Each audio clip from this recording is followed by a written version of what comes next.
Hello, hello, and welcome to the latest Forza Italian football podcast. As ever, I'm your returning host, Conor Clancy, and joining me this week is the ever reliable and brilliant Vito Doria. Vito, welcome back. It's a pleasure to speak to you.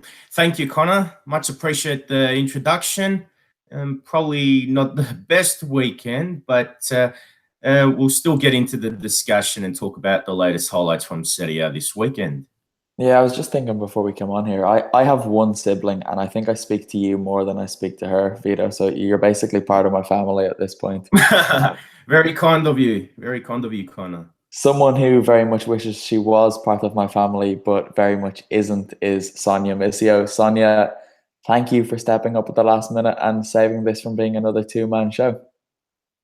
No problem. I do what I can for you guys, and you'll always be like my baby brother.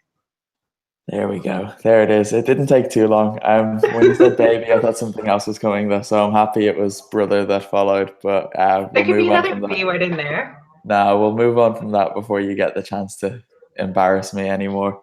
The only place to start, I guess, is with Juve, because they've almost mathematically confirmed that they will be crowned champions for the 7th year in a row. And to be fair to them, they have probably been pushed further than they have in any other of those 7 titles this season. So, Sonia, you are wearing a black and white shirt, so you can start by heaping some praise on the Bianconeri.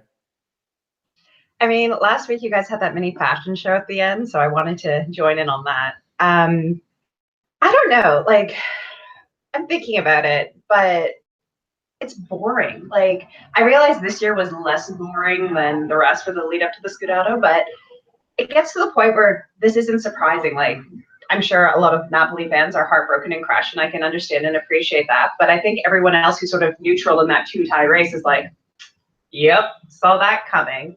And so, I don't know. I think there's so much negativity towards Serie A and so much negativity towards Italian soccer in general, especially missing out on the World Cup, that this kind of confirms outsider opinion. And so as a fan, I'm just bored. I'm not shocked. I'm not surprised. I'm not let down. Again, I'm not a Napoli fan, so there's only so much I can say, but it's just like, all right, well, the European race is much more exciting than the Scudetto race. And quite frankly, the relegation race is the thing that I'm watching for many personal reasons right now. I thought at this point of the season, given how you went on in January, that you'd be keeping an eye on the Champions League race.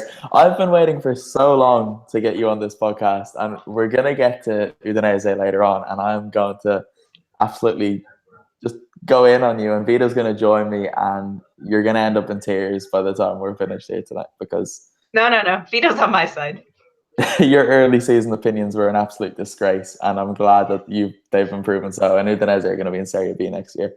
But Vito, there is that element of predictability, and I'm not going to say that I sat here all season saying Juventus were going to win the league, because I genuinely did believe that Napoli were going to do it this season, which makes it all the more heartbreaking from a neutral perspective that it's just the same old story. Juventus are winning it, and as much as it is boring, they do deserve praise for kind of making it so predictable and almost a foregone conclusion that they are going to win Serie A. Well, it all boils down to two things. The fact that the Agnelli's family still have control and influence over Juventus, I think that's been very beneficial for them, especially with Andrea Agnelli being the president since about 2010 or 2011. I think that's been very helpful. And also Beppe Marotta, I still believe he is the best sporting director in Serie A.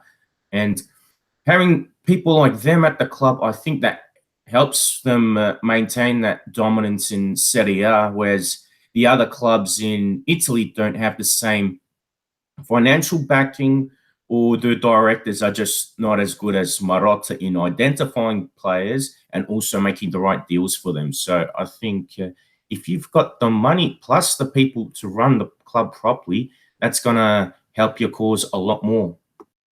I've just been distracted by the comments here, and people are talking about a Genoa Scudetto bid for next season. So we'll try and avoid that for now, at least, Vito. If we're struggling for a bit of material later, I'll just let you take over and No problem. I think we do have an impassioned Vito Doria rant coming up later, so that's something to stay tuned for. And it's not on his favorite subject of Genoa, so it's going to be interesting. But Vito, I'll stick with you. You mentioned the kind of off-field ongoings at Juve. What do we think is going to happen there this summer? Because we kind of said last season that for them to kind of really establish themselves, they need to probably win the Champions League. They've been to the final twice in the last 3 years and been, I don't want to say humiliated both times, but last year they were by Real Madrid in the final. So European success, it should still be their main objective building to next season. So what do they do? Because they've got a pretty decent squad there. Dybala, who knows, could leave. There might be a bit of turnover there. So where are we expecting them to bring players in from?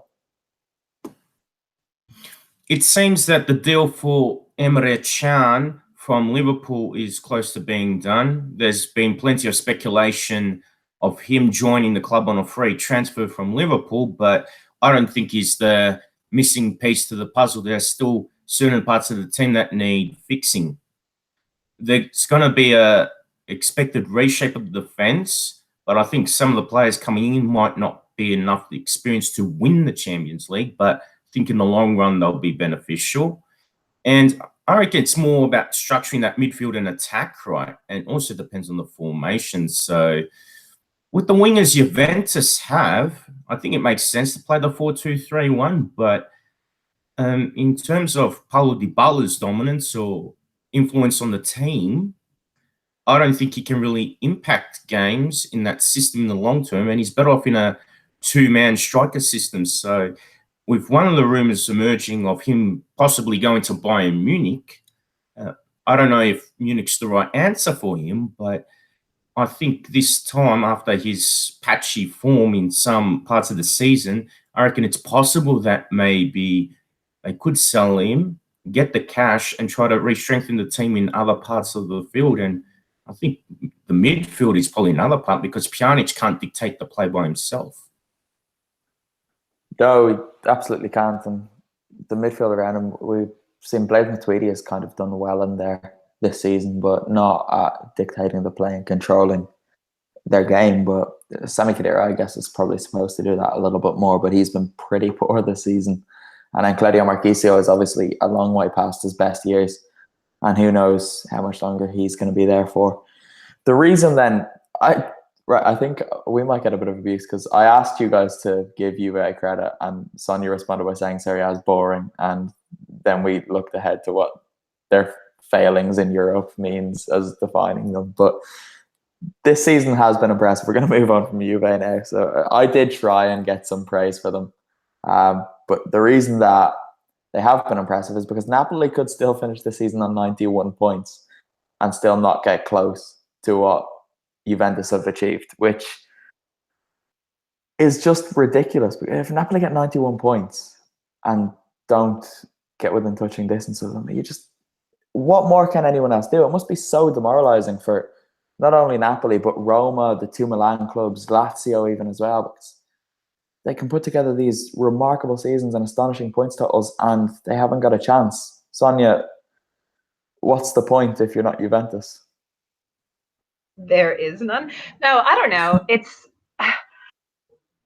It's hard because it's true. Like, you do have these teams that are having fantastic runs. They have the best players, the best positions. You saw how far Italy got in both European champions, and then when it comes back home, it's a race for second. Basically, it's a race for those top European spots.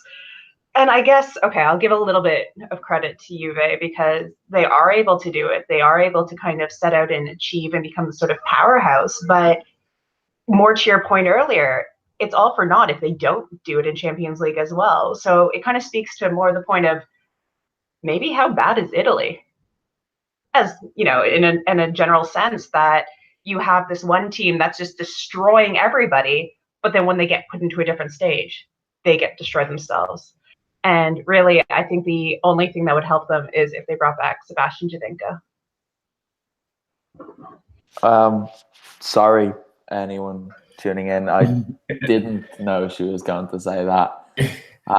I had an idea that Javinko was going to get a mention, but even as she went on there, I did not see Sebastian Javinko's name being brought up. That's an absolute disgrace. And if you're going to do things like that, you're not going to be invited on the podcast ever again, especially sitting there wearing your Udinese jersey. You're an absolute joke, Monsieur. Show some professionalism. The only thing I'll say in Sonia's defense is that the Montreal Comedy Festival is coming up soon. And I did go to Canada 5 years ago, so the train ride from Toronto to Montreal is not that bad. Oh, she's getting her warm-ups in. Sonia has actually dropped out of the conversation. Maybe she took my threat. She hasn't left. Maybe she took my threat seriously. She's gone. We'll try to get her back.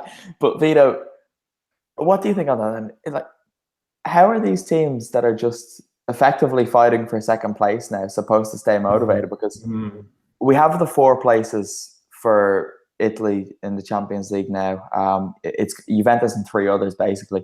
The Milan clubs look like they will establish 2 of those in the next few years. So how do they motivate themselves? Napoli might have their whole squad stripped this summer, and then they'll be happy to get a Europa League place next season if they do. It's a tough one. It is tough, and I'll be honest, I don't think there's much else that the other teams they can do. There's not much they can really do because you can't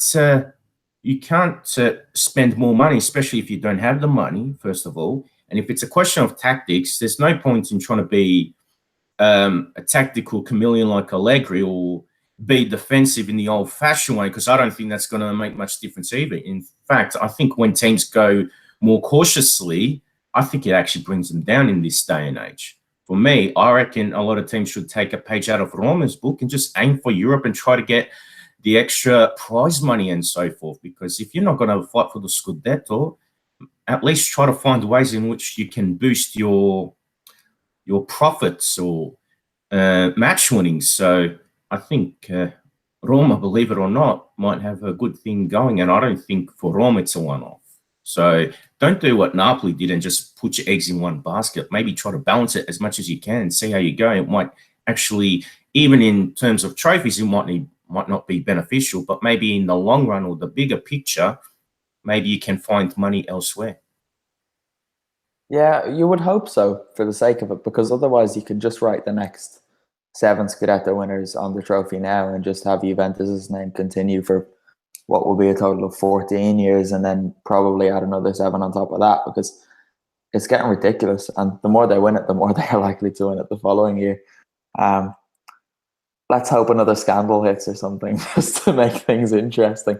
I'm joking. Juve fans, don't start crying and loading up the comments now. But if you are bored of what's been happening in Serie A this year, you can remind yourself of the old days by heading over to ForzaItalianFootball.com, going across to the right top corner and clicking on the shop or store button, whatever it's called. And yeah, just remembering yesteryear, whether it's for Napoli, Milan, Inter, Roma, Fiorentina, whoever you want. We've got the Captain's Collection and the Azzurri Collection. You can buy mugs, t-shirts, phone cases, pens, literally anything you can think of, we've got with Serie A and Italian football legends on them. Roberto Baggio's there, Battigola's there, Totti, of course, is there. Surprisingly, there are no Udinese players there, but I guess that's not really too much of a surprise considering the club's a joke. So yeah, I was promised a series 2 that had a Di Natale on it. I was promised it. I have it in writing. We'll get him in his Empoli shirt then, if we do. Don't worry. That's brutal. But on a serious note, there is some great stuff over there. So do head over and buy all of it, because we like when you buy our things. If we're going to move down the table, then Roma tightened their grip on 3rd place by beating Cagliari 1-0. And Atalanta visited the capital and drew 1-1 with Lazio, and probably should have beaten them. But one team in the Eternal City is happy this week, Vito, and it is very much Roma, who you mentioned already. They're back in the Champions League next season, pretty much, aren't they? They're not going to mess it up from here. I think it's very unlikely that they'll mess it up. And after what has happened this season, I hope that it's not a one-off. Roma, although they haven't been the best team in Serie A, and I think one of the problems with them was the shooting, because in a lot of games, and I've mentioned it on the podcast previously, some of the shots were pretty poor. So they definitely need more shooting practice. In saying that, the run in the Champions League was fantastic, and it was probably a bit disappointing the way they went out. But with Monchi in his first year as sporting director and Di Francesco in his first year as Roma coach, I still think that this could be a time for them to really just build upon what they've done this season and just become better and better. Because even before the season started, I had seen this as a transition year, but I think they shocked a lot of people by going as far as they did in Europe. Definitely. And even, it almost sounds silly to say, given they were 5-0 down at one point in the semi-finals, but with the exception of about 25 minutes, Roma did quite well against Liverpool and were arguably the better side for the majority of those two legs. And if it wasn't for that absolute capitulation and just, I don't even know what else to call it, for that 25 minutes when Liverpool just carved them apart by doing nothing other than kicking a ball over the top and Roma failing to respond, it could have been quite a different outcome. And you would hope that Eusebio Di Francesco will learn from his mistakes this year in Europe. And you do get the impression that Roma are a club who will give them the time to kind of learn on the job and hopefully improve going forward. Missio, have you been impressed with Roma this year? You can give them some Champions League praise if you like, because with the timing of this, we don't always get to do that. Yeah, no, I have actually. They've been, first of all, a fun team to watch, which I always appreciate. And the fact that they've been, I don't want to say different, but you saw their evolution throughout the season. Like, you saw the parts where they realized that they had the gaps and they started filling it in. And it's been, I don't know, it's been kind of fun, again, as a neutral, just to watch a team do well and progress, which, again, I sound so negative on this pod, but fair enough. So for me, with Roma, they've just been kind of the team that you want to support, even with your own team. Like, you kind of want to secretly throw yourself behind them because you thought they were going to do well. No, you're shaking your head? Oh, Christ. But actually, Conor, I have a question for you. Am I allowed asking you a question as the moderator? Yeah, go on. Okay. And sorry, no offense, Vito, but Conor, as somebody who has a club that could actually do well in the season, how do you feel about the Juventus run? Like, obviously I have no standing in it, but how do you feel about a team that you just can't win? Like, it's impossible. Sorry, I'm really confused. Can you repeat that? I don't really know what you asked.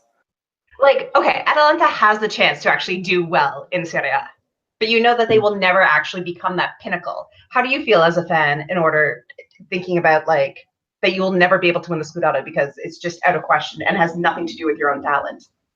Well, I think that could be applied to any league in Europe because success is relative to each individual club. And for Atalanta to be consistently in Serie A, given the size of that club historically, is success.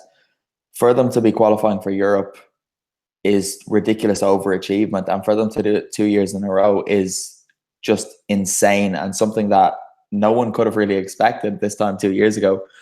Was it the 15-16 season or the one before it, when they were very close to getting relegated? They finished 17th or something. And like the first 5 games of last season, they were in the relegation zone. Gasperini might have been sacked, and then they stuck with them and finished with 72 points and in 4th place. So that for Atalanta is success. And I don't think the fans would even dare to dream of challenging for the Scudetto because it's just so far removed from what they're about at the moment. I think the question that you're asking is probably more appropriate to put to someone like Nick when we have him on, or a Roma fan or a Milan fan or someone like that, because you could say the same thing to Premier League club fans who support the likes of Everton and stuff. You know, they're never going to be expected to win the big trophies, but they kind of just have to do the best with what they can. And speaking as an Atalanta fan, qualifying for Europe is almost as good as winning a title because it gives you those adventures. And if Atalanta had gone through against Dortmund, who knows what would have happened this season. So I think, without sounding too cheesy, when you support the club like this, it's about those little moments throughout a season rather than what goes in your trophy cabinet. And then if you can win a cup or upset a couple of teams on a run in Europe or something along the way, that's all the fun of it. But you've sidetracked us terribly by asking that question. Vito, we'll stick with this, I guess, because look, the Scudetto's done. We might as well. Have you any thoughts on what Missio asked? Because you support Sampdoria are a bigger club than Atalanta would be, and they're in that similar position where if they got into Europe, that's huge success for them. Yeah, it is true. And in my case, the funny thing is when Sampdoria had the glory period, I was only a baby and a toddler, so I would not have been aware of it. And even coming from Australia, the coverage wouldn't be there because at that time it was just confined to highlights on Sunday mornings. That's it, 1 hour, especially in a country that doesn't follow football greatly. In saying that, now with modern technology and all that, being able to follow something makes things easier, but it's going to be very hard to dream of such success. Winning a second Scudetto is a very unrealistic proposition for us because we don't have the money that we had in the 80s and 90s. And as you said, I think us getting into Europe, it would be a great achievement in itself because we are pretty much a selling club, a club that can only really develop young players. So it's just those little moments or those redeeming features that we got to look out for.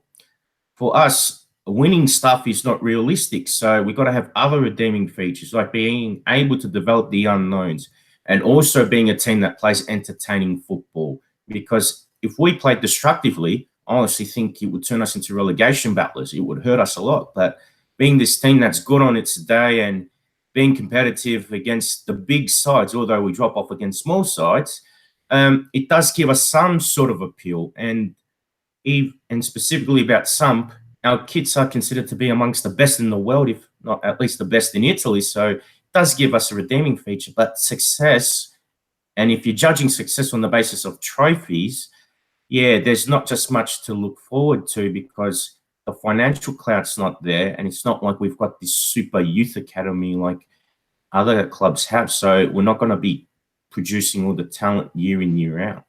I think that's an important point because we often forget that only one team can actually win the Scudetto every year, So should 19 other teams be disappointed because they're not? Or that's just in Serie A as well. Should every other team in Italy be disappointed because they're not winning the Scudetto? Of course they shouldn't, because they've got to set these goals based on what they can realistically achieve. And again, I can jump in on what Vito said with the youth players. You do get that sense of joy when you see a player coming through at Atalanta.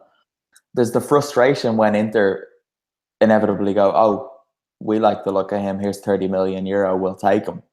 And then people start screaming if he's not a world beater within 6 months, as Roberto Gagliardini has learned this year. But when you look at the Italy squad and you see like Jack Bonaventura, even Manolo Gabbiadini, players like that, and Davide Zappacosta, all these players who have come through at your club, and now they're just kind of scattered around. That Zappacosta's at Chelsea now.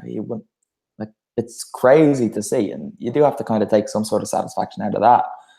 I think that's similar to the point Vito was trying to make there.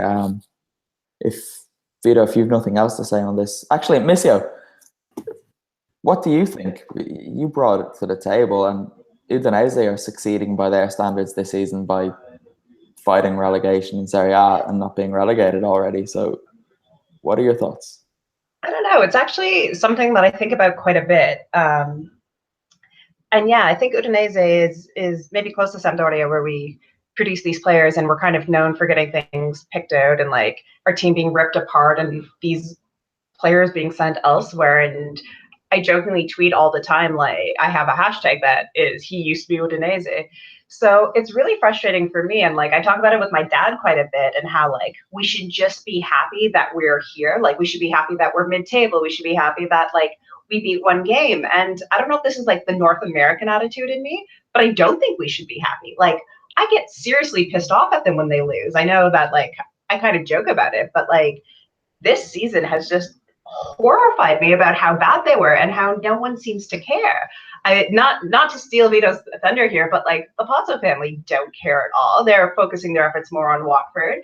And there's going to be no changes. And I know I keep joking and saying that I hope they go to Serie B, but I hope they do. And I hope it's like it was in the 80s when the club realizes they have to do some things and turn around, and they start actually putting money back into the club rather than sort of just accepting this like mid-table mediocrity, which is the part that I have a problem with. And I say it's kind of a North American attitude because North American sports are set up totally differently, and like we give awards to teams that do poorly because we then give them the first draft, and like we have playoffs and whatnot. So there is this really big, strong focus on winning, and we don't have sort of that situation of points and whatnot to get into other competitions. But for me, it bothers me that people just sort of sit back on their laurels and they say, yeah, we're good enough. Yeah, that's okay. When you really should be winning and striving. And if your winning and striving is getting that last Champions League spot, that's fine. Like as long as you have a goal and target in mind. But I find a lot of the mid-level teams in Italy, it's just hitting that sort of 40-point plateau, and that's all that they're happy about. And it drives me insane. But again, with that, success isn't instant, you know? So to go from being one of these teams who are happy to survive to then challenging for the Champions League and to then eventually challenging for the Scudetto, you don't wake up one night and then bang, oh, we're going to win the league this year. You know, it takes a lot of groundwork first. I'm sorry to move out of Italian football, but my local club in Ireland, Bray Wanderers, are a team who success for Bray was the fact that they had stayed in the top flight for 10 years in a row, which was more than most other clubs. And then new owners came in, threw money at it, and all of a sudden they were being spoken about as dark horses for the title. And they were in the European places a couple of months into the season. The money dried up and players stopped playing, managers stopped managing, and the whole thing went to absolute shit, for want of a better phrase. And now who knows if the club's going to be in business this time next year, because you don't just throw money at something, everything falls into place, fans come out of nowhere, and you're a global enterprise. It takes a long time to build up that reputation, not only in the country that you play in, but all around the place. We've gotten terribly sidetracked. I shouldn't be talking about League of Ireland. People in this country don't even care about it. So I'm sure people tuning in to listen about Italian football don't, although given Juve have won another league, who knows? If you're looking for another league to tickle your interest, come to Ireland, guys. Don't, it's not very good. Right, I think we've done that. Atalanta, Lazio, that kind of tees us up nicely. We will go into Milan Verona shortly in a minute, but before that, Atalanta play Milan next week in what could be a straight shootout for 6th place and that European place, although it will probably drop down. But in Bergamo, in a repeat of last season's game, Vito, that's not going to be easy for the Rossoneri, is it? No, it's not. And also when you consider that AC Milan have the Coppa Italia final coming up in a few days' time, I don't think it's going to be particularly easy for them, because Atalanta will be better rested, obviously, and depending on how long the Coppa Italia final goes, especially if it somehow goes to extra time or penalties, the energy levels might not be the same. They might have dropped down a bit. So I think this is a good chance for Atalanta to possibly capitalize on that. And I won't say it's a guaranteed win for La Dea, but I think it's a probable chance of them getting the win, especially if Musa Barro maintains his fine form. Vito, don't curse it. Please do not curse it, because I'm going over to this game. I booked it on a whim and I cannot wait. And to be honest, I think the fact that Atalanta come into this game behind Milan plays into their hand, because they just have to go out and win. Barrow will probably start. Gomez will start. Ilicic might. I would love nothing more than to see them just tear them to pieces next week and clinch another European journey. It's amazing. Vito, if they get into Europe next year, you have to come, because Samp blew their chances this season. I'm sorry, but they did. Are we going to talk about Milan? Go, what?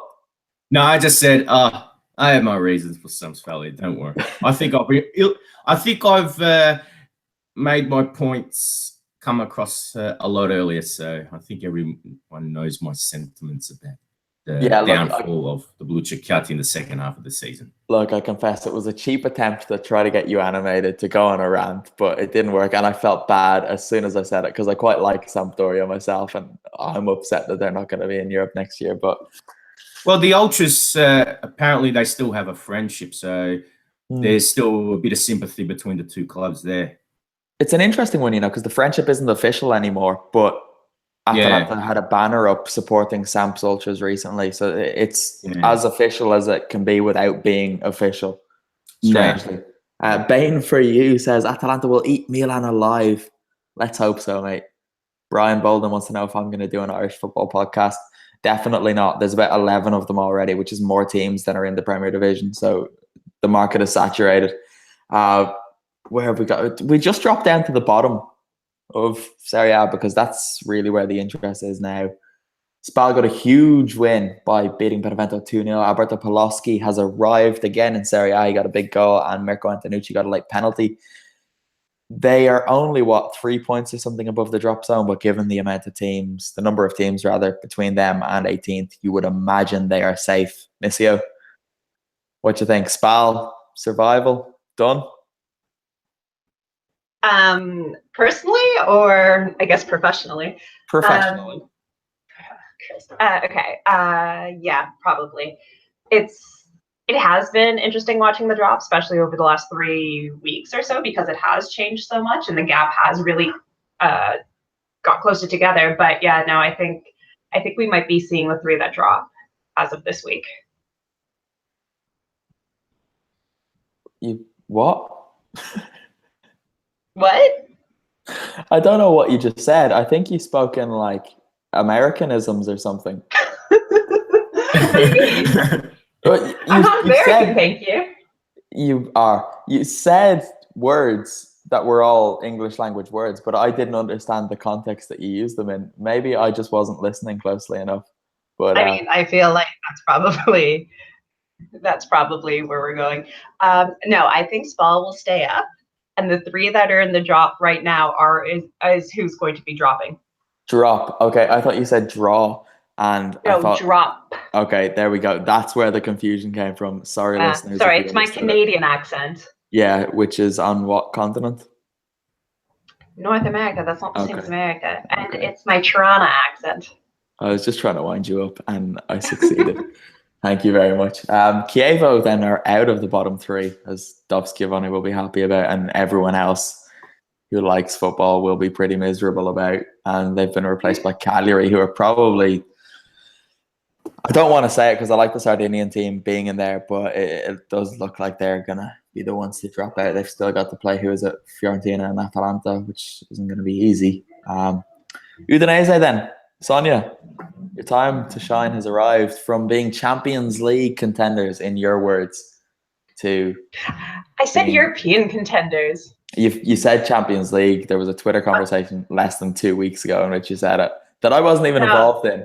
Saw you say it and jumped in because I was so outraged. And yeah, I don't think we're going to get there this season. We may not make it. We're a couple points off.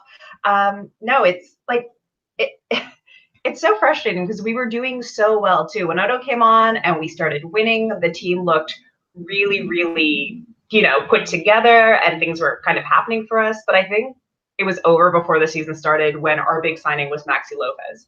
And to me, that is absolutely ridiculous and not necessarily something we should have celebrated. Like, they were basically saying, who's the most Di Natale person that we can find and slid him into the spot and hope for this like grandfather talisman again. And it did not work out whatsoever. So yeah, I mean, like I said, I kind of hope that they would have dropped because I really do feel like some changes would have been made and I would learn all about Serie B next year. And I was really looking forward to that. But I think unfortunately they're just going to keep on bobbing and stay where they are. I really hope that they don't just stay what they are because I would love to see them get relegated. And we're going to look at the Serie A table if it had begun on January 1st, which I know doesn't mean anything because it obviously didn't. but it's a lot of fun for me to do that.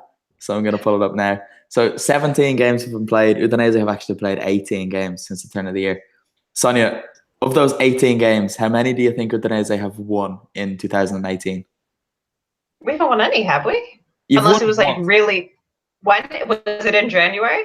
I don't know when it was, but you are Okay. rock bottom of the table since the first day of the year. 18 played, We one drew win. with Benevento. You did. Congratulations. You drew at one of the worst Yep. teams to ever play Thank in the you. top flight of Serie A. You drew at 3 other teams and lost 13. You've 7 points from those 18 games, which just compared to Benevento have 14. So Benevento since January have been almost twice as good as Udinese, who were Champions League contenders apparently. European contenders. I said European in the Slack conversation. I definitely did. Yeah, you did, to be fair. But you said Champions League then 2 weeks ago. So you did say both of those things. And I'm obviously going to pick on the one that was the most outrageous. You're a disgrace. Right, look, I was ready to go all in on Udinese, mostly on Sonia this week, because I wrote down on this before I realised you were coming on. Sonia Masia wanted to come onto the podcast this week, but funnily enough, she's since decided she has other plans after they got whopped 4-0 by Inter. But to be fair, you've stepped forward, you've worn your Udinese shirt. Is that the same Udinese shirt that nearly got us killed outside San Siro? It is actually, yeah. I think there's still like a bit of my blood in the back from that broken bottle. But yeah, the shirt has stuck with me for quite some time. It's like literally 10 years old at this point now. But you know what? They're just a team that has so much potential, so much untapped potential.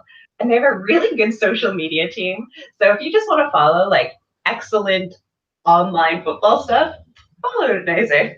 That is literally like the only good thing I can say about them this season. But their social media manager is fantastic.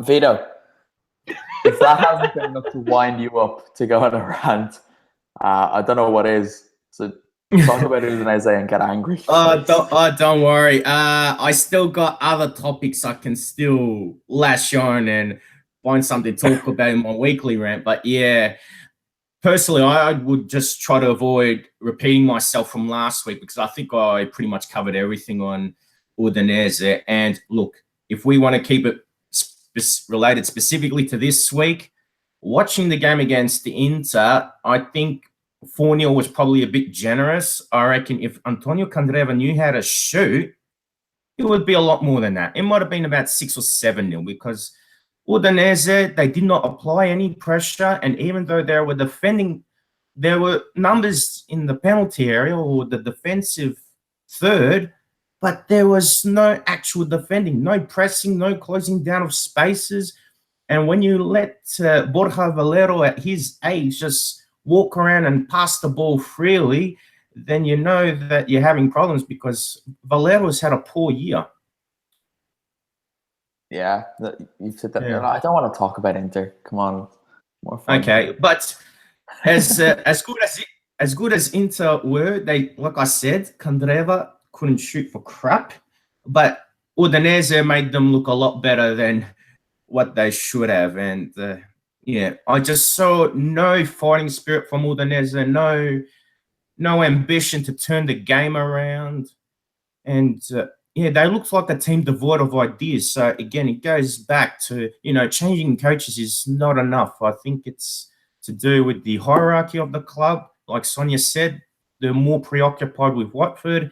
And it seems like whether it's the players or just the mindset in the dressing room too, there's just they just haven't got much. There's no desire to exceed expectations or get out of the mess they're in at the moment.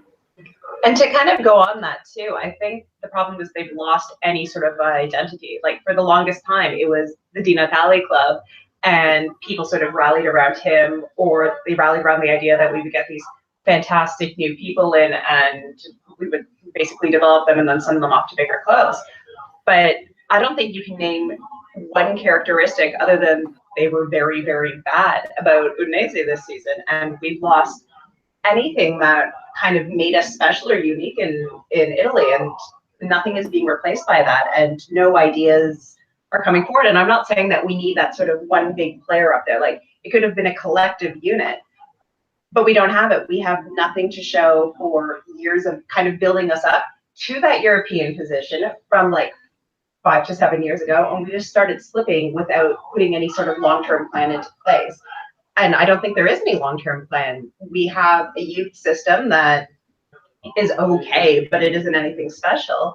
And it seems like any sort of scouting that we used to do has sort of fallen by the wayside because Watford is the #1 priority. And whether that's because Gianpaolo is, pushing 80 or something like that, and he doesn't really care as much, and Gino's now in England looking over that club, looking over Watford, it just seems like this is sort of the forgotten kid that they've just sort of pushed to the side. Like, we're not the new shiny toy anymore, and we're not making the headlines that we used to, so there's no money there, so why invest? And I can understand that from a business side of things, but at the same time, as a fan, it's really, really shitty. Like, it's hard to watch.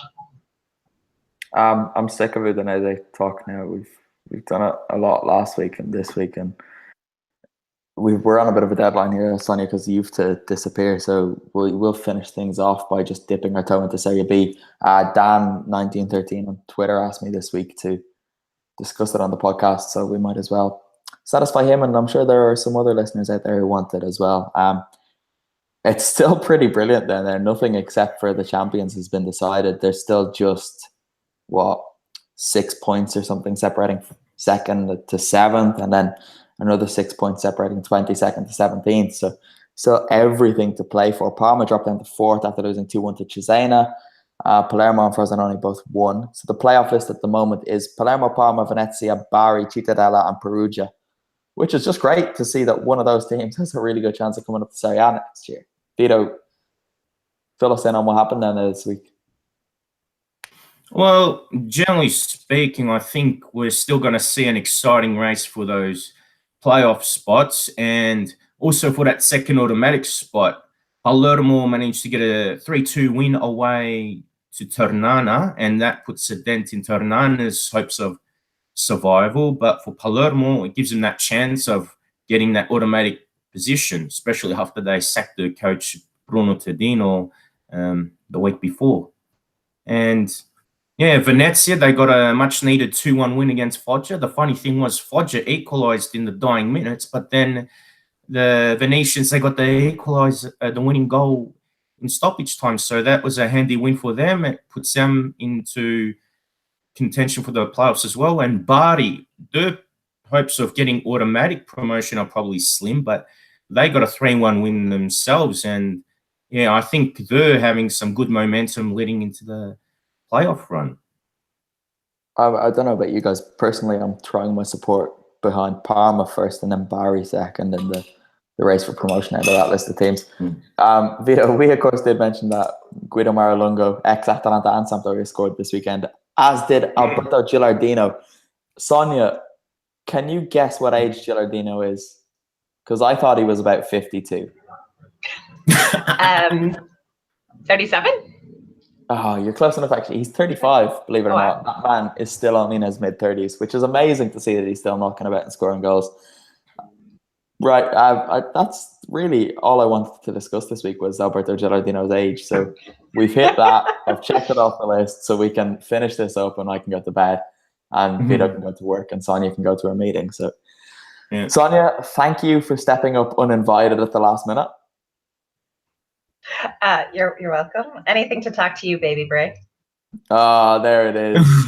There it is. We made it 40-something minutes through and it comes up. But given that name's been around for about 4 years now, I think I've done pretty well. Vito, thanks as ever. It's been a pleasure. Yeah, that's all right. We also had some comedy material too, but it's been a good show, and yeah, I'm sure even if I didn't have a proper rant this week, we'll squeeze something in next week. No, sorry. Forget that. We're going to squeeze it in this week because I do have something else to mention. But first, Vito, you wanted to talk about Roberto Donadoni's coaching credentials. Yes. Take it away. Take it away. All right. Most of my other rants have been pretty natural, but this one was a bit planned. So we'll see how it goes. But context first. Juve did beat Bologna 3-1, and for the second week in a row, Donadoni blamed the VAR or lack of use of it. And I think it's a very lame excuse on his part. I must admit, I've had a few Twitter discussions about Donadoni as a coach in general.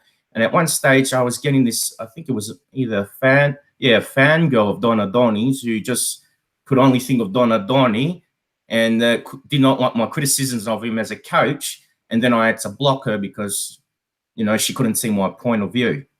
Anyway, Donadoni was a great player.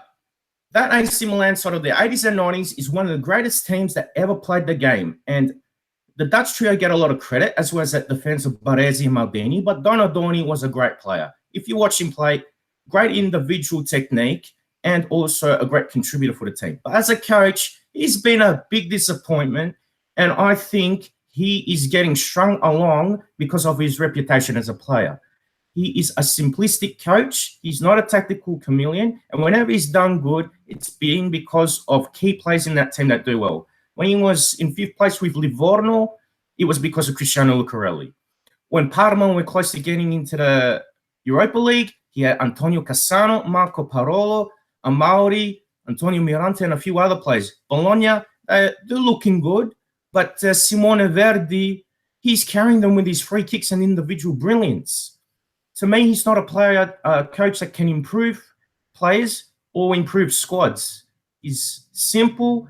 I can't say he's really an attacking coach. Can't say he's defensive. But for me, I think he has had a longer career as a coach because of what he's done as a player. And to me, I think Bologna would be better off, not giving him a new contract. And it looks like he's going to go anyway.